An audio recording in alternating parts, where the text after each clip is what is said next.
Welcome again to Cottage Talk. I'm Russ Goldman. Joining me right now is Tony Gold. This is another silly season update. And the reason for it is that Fulham actually have signed a player. It's a player that you know, a player that you love. It's Tom Cairney. He signs a new contract, a new one-year deal. We're going to be talking about it in this episode. We're also going to talk about a couple other subjects as well. But before I go on any further, I just want to welcome Tony back to the show. Tony, thank you for joining me basically at the last minute. Thank you for coming on, and we can talk about a signing. I know it's a Fulham signing of a Fulham player, but let's get to talking about Tom Cairney. I'm actually going to share on my desktop the announcement so I'll actually read it while everyone is joining us live. We got a few people joining us live. Hopefully more will be joining us live. So just give me a second and I'll be sharing that with you and the audience. While I pull that up, just give me your opening thoughts. Yeah, lovely to be back, Russ. Thanks for having me again. Yeah, look, obviously good news because, every Fulham fan knows what Tom Cairney means to this club and what the club means to Tom Cairney. Finally, obviously they've got it done. And yeah, look, he's here for another season. Obviously, I think his impact is going to be pretty similar to what it was last season. If it's anything more than that, then I think we've got major problems. But no, look, it's great to have him, and he's still got a role to play. Certainly from the fact that very experienced player. Very good with the young players, I understand. Good in the dressing room, very positive, and maybe this is the start of him moving into the coaching side. Russ, maybe he'll have one more season being a bit part player, and then look to get involved from a coaching perspective, and maybe giving something back to the academy or getting involved with the under-21s or doing something like that. I can see that happening, but as I say, he still has a role to play in certain matches just because of how good he is technically, with the ball, without the ball, and what he brings, to the table in its wholesome form. So I'm delighted that he's here. And yeah, hopefully we'll see how it pans out. Okay, very good there, Tony. I'm just going to read a little bit from the announcement that's on the Fulham website. We're delighted to announce that Tom Cairney has signed a new one-year deal with the club. The news comes not long after the 10-year anniversary of Cairney first joining Fulham and follows a season which saw him surpass 350 appearances for the club. Our club captain was in preseason training on Monday as he gets ready for an 11th campaign in black and white, one in which he will look to add to his 47 goals and 36 assists for Fulham. Okay, so that is just a little bit from the announcement, Tony. And what I also want to mention, I actually had the chance already to, I think it was on Instagram, to hear him speak. And he was talking about the magic moments with Fulham and how he's happy to be back for another year. I'm paraphrasing, but I think this is positive news for me. It's a player that embodies what Fulham's all about. So I'm glad that he's back for another season. I will say this because we're going to talk about the midfield in general, but for me, having a player like this, I would love to see if it leads to, say, like you said, coaching or being involved in the academy. That'd be great. I don't know what he wants to do after his career is over, but it would be great if he stays involved with the club. He means a lot to the club. When I heard him talk about the playoff final, the one that I'm talking about the Fulham supporters didn't get a chance to see behind closed doors, the magic moments at Craven Cottage, winning the title. It's funny, no one talks about winning the title, but he talked about winning the title. We don't really talk about it enough. The fact that, yes, Fulham won the championship. He was the captain for that. Then the 3 years in the Premier League and beating all the big clubs that we've beaten. He talks about all that and how he's glad to come back. So for me, I'm happy that he's back, Tony. And the one thing that I will say, happy he's back, but I want to see Fulham transition away from experienced older players. Tom Cairney, for me, is the exception because I think he still has a lot to offer. I think he showed that last season. But I'm looking at a player, say, like Willian. I don't expect Willian to come back again, but I don't want Fulham to really bring in more players of the age of Cairney, if that makes any sense. It makes perfect sense, and I think actually, whilst you're going over those moments, I think it's important to remember that he has been a big part of a lot of Fulham's successes. And all right, we haven't won the Premier League or the FA Cup or the Carabao Cup, but actually, we have seen some promotions, some title wins, and in the Championship, that is. So he's been a part of a very, very successful period in that time. But as I say, look, he's a very intelligent guy. He's got himself involved in punditry, which he's been very good. He talks very well. He knows the game inside out, and maybe that's an area he might sort of start to look to get more involved in.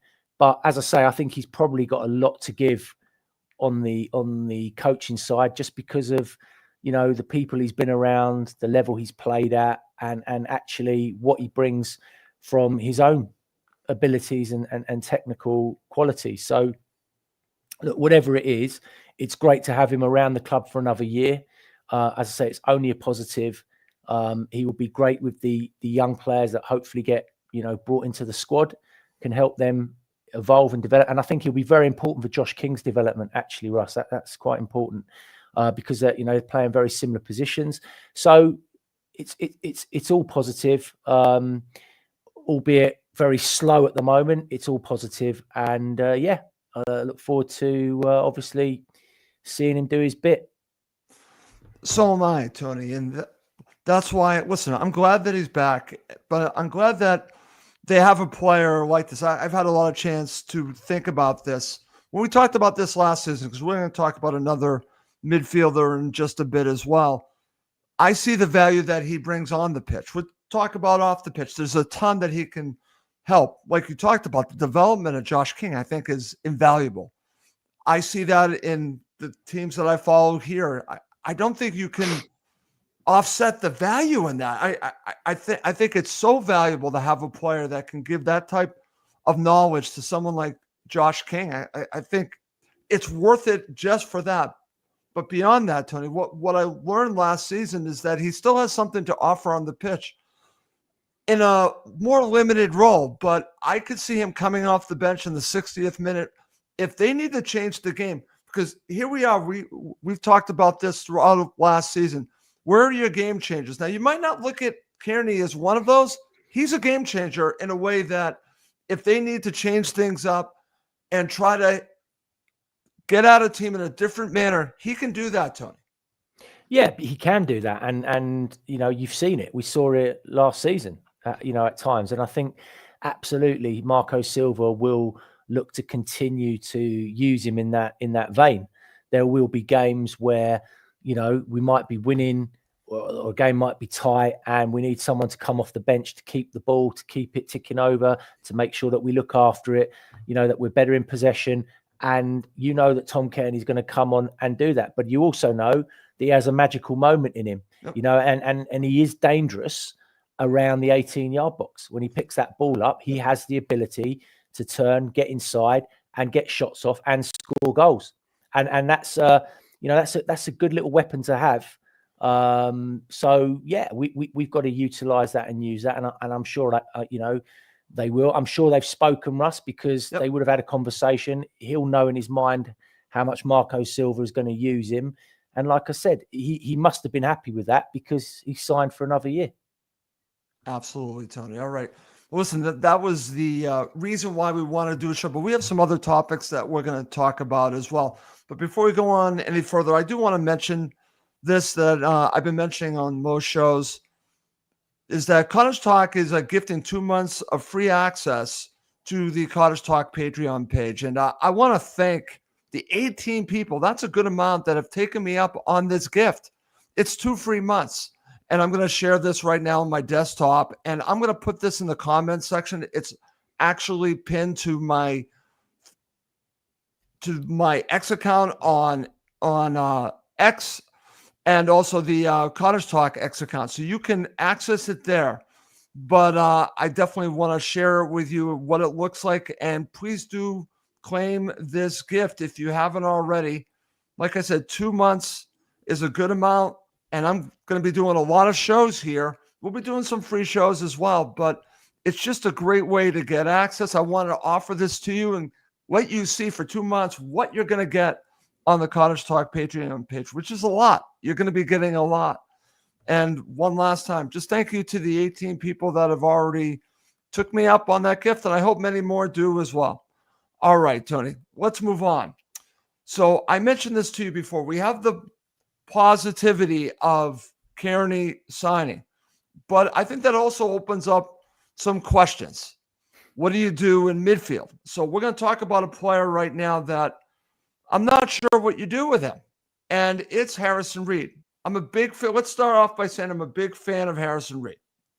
Huge fan of Harrison Reed. So I want to get your thoughts on what Fulham should do with Harrison Reed, because you and I talked about last season, Tony, that at some point you got to move on from certain players when they get up to a certain age. He still has something to offer, but I think Fulham need to upgrade. This is not a slight on Reed. This is my opinion. I think it might be best for him to go to a club where he's going to play regularly, and I think it might be best for Fulham to look to upgrade at the midfield position.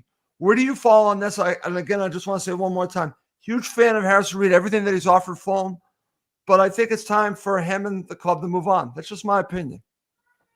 Look, Harrison Reed has been a great servant to our football club. He brings something that is very unique in terms of his tenacity, his work ethic. You all know he always gives 100% when he steps onto the pitch. But I think the team has evolved. I think we've moved forward, and you have to look at it again, taking the emotion out of it. Harrison Reed is 30 years old now, right? Last season he completed 12 matches in the whole season, Russ. 12 matches. Didn't score, didn't assist, didn't really play a major part in any, process that you can sort of look back on and think of. And actually, if I were Harrison Reed, I would be looking at it thinking, do you know what? At 30, I've got a few seasons left. I just want to play. And I think he's a very good option to have as a squad player to come off the bench and give you that, that bite, that work ethic, work rate, etc.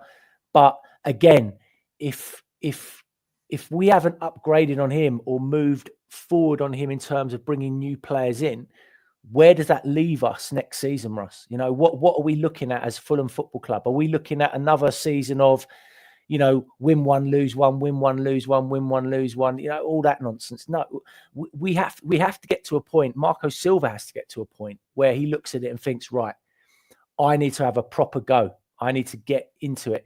And ultimately, Harrison Reed can't be anything more than a squad player. And if he is anything more than a squad player, then I think that, the football club is is not in a great place. Well, that's what's interesting here, because I would imagine he would be a squad player for Fulham again, Tony. And in certain matches, I could still see the value that he offers us, right? I mean, he definitely could have a role. However, Fulham are at the point where they have to make tough decisions, and the tough decisions involve midfield, in my opinion. Where can you get better to grow your team? And it's in midfield. It's in central midfield, Tony. So do you have to make some sacrifices? I think this is where you have to make a sacrifice. Yeah, absolutely. But even the two starters that were prominent last season in Berger and Lukic, there isn't much mobility and agility in those areas. And I think that was another big issue that we struggled with last season. Yes, they were productive in certain moments and certain areas, but again, how many goals did Sander Berger score last season? How many goals did Sasha Lukic score last season? How many goals did Andreas Pereira score last season? Oh, and this is the big problem, Russ. We need to be signing mobile, agile midfielders that can get around the pitch, but can also be a threat in the final third and have got goals in them. You look at why Tottenham are going after someone like Morgan Gibbs-White, because he's got that about him. He's got the ability to get forward, break lines, get in behind, score goals, right? And those are the types of players that Fulham need to start looking at. Someone that can break lines, get in behind, and start contributing goals towards the team, rather than us just relying, as usual, on the usual suspects to get us out of, jail or to score goals. Right. And that to me is where a major upgrade needs to take place, Tony. And like I said, I started this conversation talking about Harrison Reed and how much I appreciate everything that he's done. But I also see it as an opportunity to upgrade in that area. You and I have talked about it. Both of us would be willing. I'm willing to fly over to England and drive Andreas Pereira wherever he needs to go. Okay. I've already said this. I'm not going to change my mind on that. But when I look at someone like Harrison Reed, I just see someone that is a player that I love. I see him similar to someone like Chris Baird. Love Chris Baird, right? Love what he offered. Was fantastic for Fulham. But at some point, you got to move on. But Bobby Decordova-Reid is another example. I put Bobby Decordova-Reid and Harrison Reed kind of in the same category. Some point, like I said, I think it was the right situation for Bobby to leave. And I see Harrison as the same one. Even though I love what he offers Fulham, I just want to see us grow as a club and go in a different direction. And I think if you take that body away and you bring in someone that's more offensive, like I said, I think they need to reconfigure that central midfield, Tony, because I think if you look at it, Berga and Lukic, they really have to think about how they're going to use them and if they're going to use them together, Tony, because I do think that stops us from playing going forward. I think it's too defensive, and at times, like you said, they're not contributing goals. Neither is Pereira. They need more players that are going to be contributing goals and assists, Tony. 100%, Russ. And I think, you know what? I think Silva has to address that this season. He has to get away from this, notion of that's how Fulham play, and we've got to, persist with these two holding midfield players. We won't get away with it next season, Russ, as much. We just won't, because the quality of the Premier League is going to be much higher. It's going to be much more competitive. And, Fulham won't have the luxury of going into games and even last season, even when we played the likes of Southampton, it wasn't a gimme, and we dropped points. I mean, you saw it with your own eyes. Yep. But for me, Silva has to address that formation, the system, and how he sets up. And if we, as I say, are to kick on and have any aspirations of any European football next season, then we have to have better than Harrison Reed, Sander Berg, and Sasha Lukic. It's that simple. We have to. I agree with that, my friend. I totally agree with that. All right. We are going to end with a topic that I think we need to talk about when we talk about the upcoming friendly. But before we do that, I'm actually going to bring up this topic again. So we've already talked about this, but let's talk about it again. So over the weekend, I'm thinking that I'm going to be seeing some information, right, about a new Fulham signing or that they're close to someone. And I said this to you. I called you about this. What is really making me nervous about this, because I know they're going to make signings. I know this is going to happen. We both know it's going to happen. The last two seasons, they waited until, I don't know, near the end of July before players started signing with Fulham. And it's happening again. So here's the big question. We've already talked about why do you think Fulham have not signed anyone yet? I want to revisit it because we were already talking about it. Is this more to do with Fulham, or could it also be potentially them having a hard time finding the players to sign? So I hate to go down that road, but that's kind of where we are right now, because we don't know much that's going on. Either they're keeping everything really tight from a media perspective, which I don't have a problem with, or they're having really problems here. So I can't put my finger on what's going on here. I could usually get an inkling that they're getting close to something, there's no indication that they're close to anything, Tony. That's what's a little bit concerning. I know that they're going to sign players, but we don't have any indications of it. I suspect it's a combination of everything that you've just raised, Russ, is the honest truth. And I think, there are multifacets, as I said last time, to all of this. And I don't believe for 1 minute that Marco Silva hasn't identified a group of players that he's keen to sign and get on board. But as you know, behind the scenes in football, it's ugly. It's horrible. Agents are very difficult to deal with. Players want ridiculous salaries, crazy wages. Their demands are madness at times, right? It's about identifying the right players that you can bring into the football club.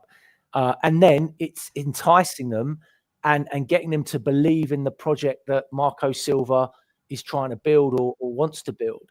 And I just don't think it's that easy. And as soon as a half decent player does become available or there is an interest in, suddenly there's a swarm of clubs that want him, a swarm of, people are involved. And then suddenly it's the highest bidder.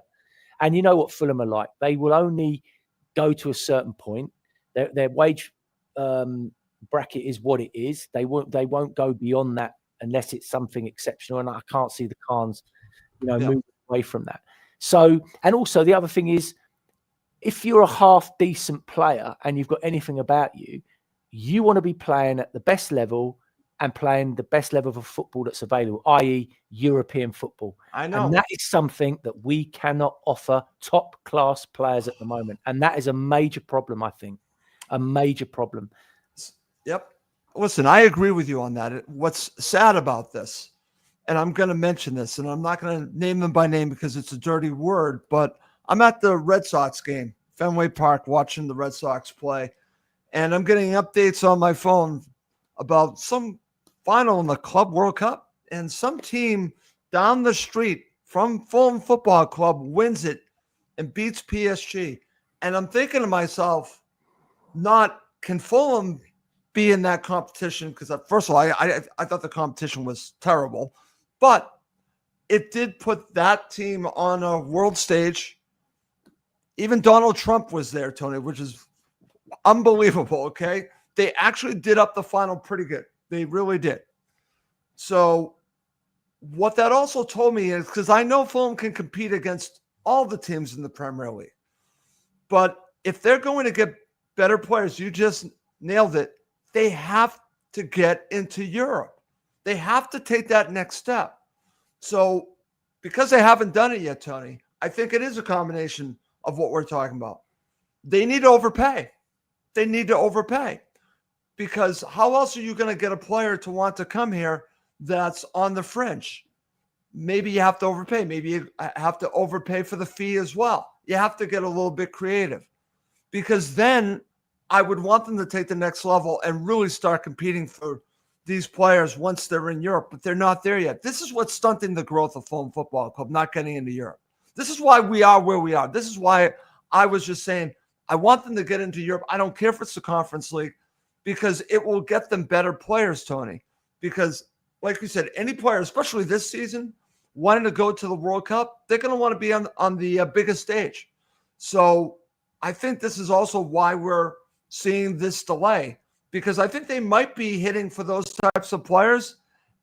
And this is just my opinion. I think they might be getting some pushback, but I think there's also that they're looking for their price. I think it's a little bit of both, like we're talking about. Yeah, and I think also domestically, you've got to remember, Fulham are only competing for 3 trophies. The Premier League, which they're never going to win. Right. The Carabao Cup, where Silva will experiment and play, half a squad or throw in players. So, you're not going to get much further in that competition. And the FA Cup. And you just have to be lucky with the draw that you get and the rounds that you get and get on a run. So ultimately, players look at that. And as I said, if you now can't offer European football to good quality, Premier League footballers or players that have aspirations of wanting to play in Europe, then you're up against it before you start. We know that Fulham are competitive, Russ. They showed that last season. What they're not is competitive over 38 games, right? They can't do it over 38 games. They run out of steam. They blow a gasket. They don't have the quality over a consistent period to, to push themselves to that level. And that does come down to, again, a number of things, but mainly because our squad depth isn't at the level that it needs to be. If you look at Newcastle, look at the bits that Newcastle are doing now. It's crazy. And they're bringing in those sorts of players because look at what they can offer. It's a no-brainer. It's an absolute no-brainer. So that is the being sort of between the devil and the deep blue sea in that regard and that's the frustration that Marco Silva will have. And I've no doubt, and I look at someone like Harvey Elliott, and I'll take him as an example. I would love to re-sign Harvey Elliott, but realistically, why would he come back to Fulham when he's playing for the champions? He's got a champions medal round his neck. Any team outside of the top six or inside the top six will want to sign Harvey Elliott. Newcastle, Tottenham, they'll all want to sign him if he's genuinely available. We've got no chance of competing with any of those teams, and that's the problem at the moment.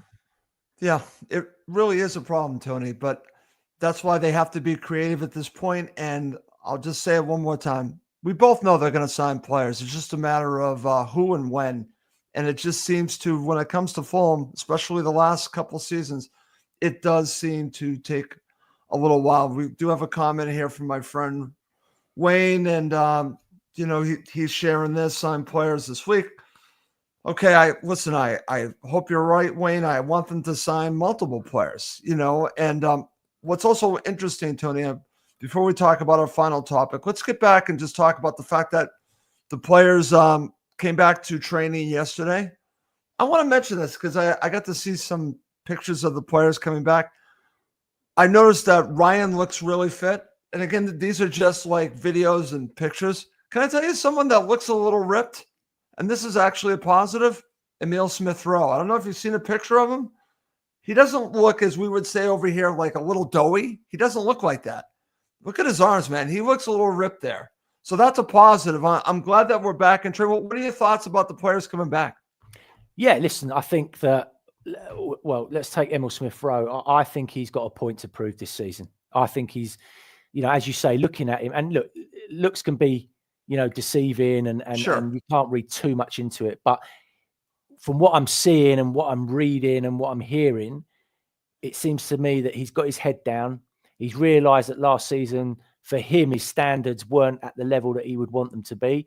And it looks to me as if he's got his head down and he really wants to get himself right for this season. He's got a point to prove. And I'll tell you what, that can only be a good thing for Fulham Football Club, because if that lad comes back fit, healthy, and at it and wants it, it's going to be like having a new signing. It's going to be like having the signing we should have had last season, right?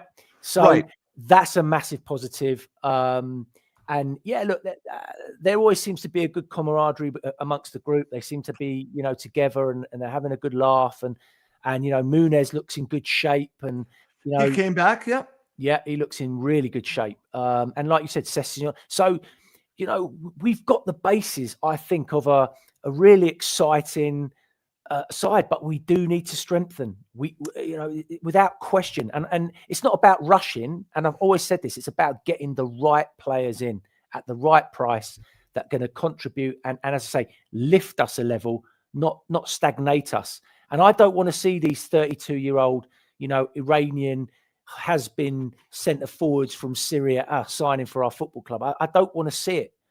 I want to see us looking at individuals that are going to, add something and give us something different and make us stronger. That has to be the way. Has to be. No, Tony, listen, I totally agree with that, because you and I, we've talked about this a lot. If you just look at the players they have right now, there's a great foundation there, but it's not enough for what the ambitions that I think most of us want, including the Cons, including Marco. It's Europe. It's good enough, I think, to compete in the Premier League, but it's not good enough to go to the next level. That's why you need these players. I understand what you're saying about not rushing. I get all of that. The only thing that I will say is that if I'm being honest, I would prefer them in sooner than later to embed them into the team. I would really like that because I think it only helps. I always go back. I mentioned this to you before, the Iwobi thing. I think there's a reason why we didn't see the best of Iwobi until last season was because he came to us at the end of the transfer window. So I get all that. I totally understand that. But regardless, they need these players to take them to the next level, whoever they are. And I have a feeling that we'll be pleasantly surprised in the end. I'll just say this right now. If I could play the song, Tony, what it is, I don't know if you're a fan of Tom Petty, but there's a song called The Waiting, and it's the hardest part. It really is. It's the hardest part. I always, when I think of Fulham, I actually think of Tom Petty a lot. The Waiting, because it's the hardest part. It really is. It really is, because I know they're going to get players. I just don't know when they're going to get them, and I don't know who they're going to be, and I just want it sooner than later get in with the club because I see what they have right now. And if you project, and it's just a projection, if you get the player that we thought we were going to get last season with Smith Rowe, agree with you, new signing. If Ryan Sessegnon is as good as I think he's going to be this season, again, that helps us. Josh King, another season, that could help us. So there are a lot of positives to take away. But it's like a pie that's not done yet. It needs to finish baking. It just isn't there yet. So that to me is, I guess, like I said, it's Tom Petty, my friend. It's Tom Petty. I'd be playing Howard Jones. I'm a big Howard Jones fan, by the way. Things can only get better. Things can only get better. We could go there. It's so funny, Tony, and just to go off topic a little bit, I do watch a lot of YouTube videos, and a lot of my friends at work know that I'm obsessed with the 80s. And all of a sudden on my YouTube feed, I'm watching live versions of Things Can Only Get Better. What is Love anyways? I'm watching it. So I'm, again, off topic, huge Howard Jones fan, massive Howard Jones fan. Okay, so I just want to share this comment. And has there really been that many signings by clubs yet? There has been. I mean, just not us. I wouldn't say there's been that many signings, but what I'd say is they've been very, clubs have been very proactive and very, Thank you, Barry, for the comment, by the way. Yeah, very sort of pinpointed in terms of who they want to sign and who they want to get in. And I think that's the difference. Yeah. We haven't had a signing of that magnitude yet. No. And that's what is not concerning, but it's just, we, as you said, Russ, we know it's coming. Yep. And we know it's going to be late as usual because that's how Fulham roll. But, when that signing comes, you want to be excited. You want to be enthused. You want to think, actually, you know what? Yeah, that's a good signing. That he's going to fit in, really well. And that's a real positive. And that's what fans want. Okay. I'm going to throw out a couple of names and tell me if you think that these players, I think one would help and the other, I think, would be a player that we're talking about. Zinchenko. Now, there's been speculation with Zinchenko. Is that a type of player on the level we're talking about? 100%. Okay. What if they brought back Reece Nelson? Part of the experiment, I could say. I wouldn't say that he takes him to the next level, but I think he could help. Yeah, I think unfinished business. I think, we saw glimpses of what he's capable of. Again, if you get the Reece Nelson in that stays fit and healthy, I think he's absolutely got something to offer, and is as good as, if not better than what we've got. So I'll be 100% for that. No question. Okay. And listen, there have been other names that have been floated around. There's obviously, but recently things have been quiet, and that can be a little worrying. But like we're talking about, we know they're going to make signings. It's just a matter of when. And it's just very frustrating. But I will actually lead with what Tony said. I'm not going to go with the waiting. I'm going to go with Howard Jones, and things can only get better. We'll go with that. I love that. That's great, Tony. All right. One final topic, and this is one that we've talked about a lot. We do talk about ticket prices, and this is a friendly, and I want to get your thoughts. You're the one that alerted me to it. I actually just checked it out on the Fulham website. What do you make of the ticket prices for this friendly? Yeah, again, I'm disappointed Russ. You know, you want to get as many fans and supporters and youngsters down to the ground as possible. It's a friendly. It's a pre-season friendly, right? Which literally will be played as a training game. It's a nothing. So get as many bodies in, make it a good atmosphere, get people in and get people coming. People won't want to pay 40 quid. I'm sorry. You know, they just won't. Not for a friendly. I just think Fulham get this wrong all the time. They just do not read the room. And there'll be Fulham fans out there who say actually £20 and you know £10 is good and it's fine and whatever. But as I said, you're talking about a pre-season friendly. It should be a tenner, a fiver for kids, 15 quid. Yeah. Bring the family, lovely, happy days, nice little day out, and everyone can, you know, have fun and there'll be a nice little atmosphere. The ground's going to be half empty and people just aren't going to bother, you know, and it's a shame. It's a real shame. And I just don't understand it. Understand. What's interesting about this, because I see this from two different views. Like I said, over here, the NFL full ticket price, which I think is utterly ridiculous for a preseason game. It's ridiculous. Here's an opportunity with Fulham to really make it, I'm not saying make it free. I'm just saying make it even more affordable to encourage the new generation to come. That's what I'm looking at. And maybe some fans that have not been at the Cottage, and let them see what is all about now with the new Riverside stand. You get to see the new team. It's a friendly. It's not a real match.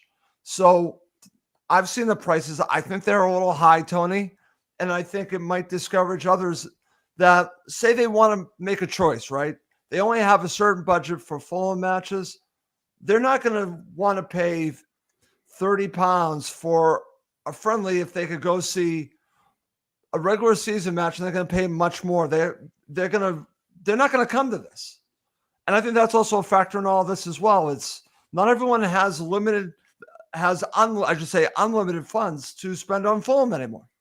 Yeah, you know what? It's just read the room. Just think about what you're doing. I mean, they're not going to make any profit on the day anyway. No, right? absolutely not. Entice people to come. And as I said, if you charge a tenner for adults, a fiver for kids, or £1 for the real young'uns, then you can get the whole family there. The weather will be decent because it normally is at that time of year. You know, you charge £1 a pint, get people in, get the family atmosphere going, get everyone rocking and rolling. And you know what? You might increase the attendance on the day by 5,000, maybe. Yep. Right. And it still won't be sold out or full. But at least people then feel like the club, you know, doing something for people, you know. But there's been, you know, people have renewed their season tickets. They've already laid out a shed load of money. Yep. Right. It's just, you know, and as I say, it's Eintracht Frankfurt. Who cares? Who wants to see Eintracht bloody Frankfurt? No one. You're not going for that. Nah, not honestly. It's epoxy friendly. I'd rather go and watch a non-league game. Is the honest truth. It means nothing because there's no intensity in those games. Nope. There's absolutely nothing. It's as I say, it's friendly. You know, it just doesn't make sense to me. Listen, if I have my way, and I obviously don't, you know, and I would say the same thing over here. I go to Patriots training camp, Tony. It's free. It's open to the public. You get a good amount of people there.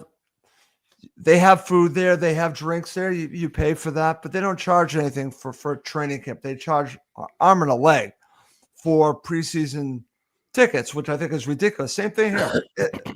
You know, you want to encourage more people to come to see. They haven't had a chance to see this, right? That's the whole thing. Yes, they're going to Portugal. Supporters can see that, but they really haven't had a chance to see the new team. Why not make it even cheaper? I agree with you on this, to basically what their appetite for the upcoming season. Make it that affordable that they're going to want to go, you know what? I want to see what they look like before the opening match of the season against Brighton Hove Albion. I want to see what they look like. But at £30, that's okay. I'll pass. I'll wait. And it's a missed opportunity. So that's where I go on that. I agree with you on this. Listen, I understand why they're charging something. I just wish that they would just be just a little bit more affordable. That's all. And next, Russ, you'll be telling me that Fulham will bring out a Chelsea blue training kit. Okay. By the way, oh, hold on. Now that I've seen it, it's horrible, Tony. It's horrible. It is horrible. I got to see a lot of it today, and I was like, "Oh, this is not good." I still can't get over. I still can't get over that. I genuinely cannot get over that. I don't know what they're doing. I don't know who thought that was a good idea, but okay, no, that was not a good. It's not a good idea. Not a good idea. Anyways, I do want to wrap up the show, Tony. Even with just talking about Cairney and a couple other topics, we've still talked about almost 45 minutes. So, final thoughts before we go. Yeah, looking forward to seeing what next week brings, because I'm sure, as one of your viewers mentioned earlier, that there's got to be some movement. Got to be, right? It has to be, yeah. So, yeah, sit tight, watch this space, and let's see how it all unfolds. Absolutely, Tony. And listen, I want to thank everyone that at the last moment decided to join us live. We now have 324 people watching us live. Thank you, everyone, for joining us. And also, big shout out to Jack Kelly. He got ahead of all this. He went live too, and Jack will be on this show throughout the season. Hopefully I can get Jack back on soon. He's just a great journalist, and I would highly recommend following him, and also on his Patreon page. And that's going to lead me to finish the show one more time. I do want to mention this, that I do have this special offer, and I'll actually put it in the comment section here as well, to give you 2 free months of access to the Cottage Talk Patreon page. Please do check it out. I'm going to be doing, like I said, several shows on there. And it's actually, like I said, we will have exclusive episodes during the season. The player rating show will be exclusive on there. Tony and I did that last season. It was great. We're going to do it again. And I want to thank the 18 people that have already taken up my gift. And please do, like I said, I'll put this in the comment section. It'll be on my X account. It's pinned to it, and on the Cottage Talk X account. It's also on the Cottage Talk Facebook page. Please do claim it now. All right, Tony, great show. I really enjoyed it, my friend. I hope you have. Loved it. Absolutely. Listen, I love talking Fulham, as you know, and yeah, it's getting to that point where the adrenaline's starting to kick in as the season gets closer, and yeah, just need some business now through the door. We do. We absolutely do. And we'll be there every step of the way here on Cottage Talk. But that's going to do it for this episode. He's Tony Gold. I'm Russ Goldman. Thank you as always for watching and listening to Cottage Talk.